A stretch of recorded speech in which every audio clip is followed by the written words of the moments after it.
মাহবুবুল আলম হানিফের বিরুদ্ধে আমাদের আজকে যে যুক্তিতর্ক, সেই যুক্তিতর্কের শুনানি আজকে আমরা শেষ হয়েছে। আপনারা জানেন যে মাহবুবুল আলম হানিফের বিরুদ্ধে সর্বমোট 38 জন সাক্ষী ছিল।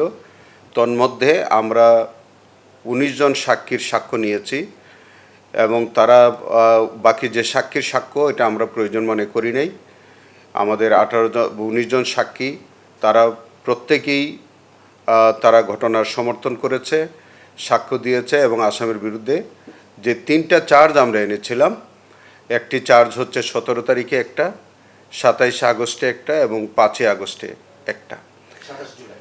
27 জুলাই, 17 জুলাই, 27 জুলাই এবং 5 আগস্ট। এই 3টা চার্জের মূল বিষয়বস্তু ছিল যে মাহবুবুল আলম হানিফ তিনি আওয়ামী লীগের একজন সিনিয়র নেতা, যুগ্ম সাধারণ সম্পাদক। তিনি 14 দলীয় বৈঠকে উপস্থিত ছিলেন। ওবায়দুল কাদেরের সাথে তিনি বিভিন্ন প্রেস ব্রিফিংয়ে উপস্থিত ছিলেন।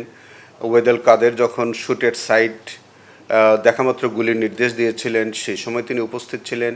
তারপর এবং পরবর্তীকালে জনাব আনিসুল হক এবং সালমান এফ রহমানের একটা কথোপকথন ছিল, সেখানে বলা হয়েছিল যে কারফিউ দিয়ে সবাইকে শেষ করে দিতে হবে। সেই পরবর্তীকালে সেই ধারাবাহিকতায় একটা কারফিউ দেওয়া হয়। কারফিউর মধ্যে আপনার ইন্টারনেট বন্ধ করে অনেক হত্যাকাণ্ড সংঘটিত হয় এবং মাহবুবুল আলম হানিফ তিনি কুষ্টিয়ার ডিসিএসপির সাথে কথা বলেন, সেখানে দিক নির্দেশনা দেন, তার দলীয় নেতাকর্মীদের সাথে বৈঠক করে সেটা পত্রপত্রিকায় প্রকাশিত হয়।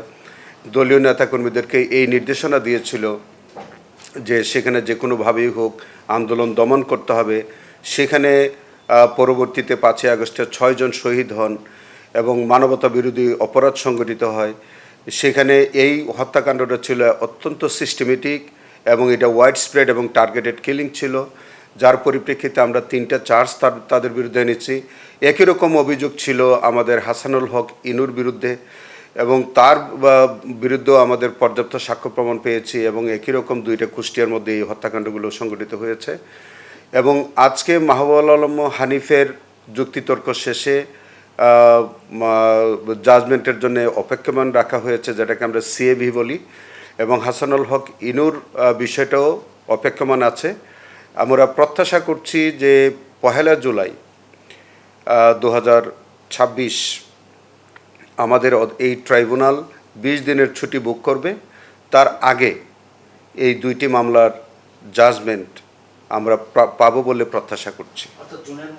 জুনের মধ্যে এই চলতি মাসের মধ্যেই এই 2টি মামলা অর্থাৎ মাহবুবুল আলম হানিফ এবং হাসানুল হক ইনুর 2টি মামলা যেটা রায়ের জন্য অপেক্ষমান, সেই 2টি রায় জুনের মধ্যেই আমরা পাবো বলে প্রত্যাশা করছি।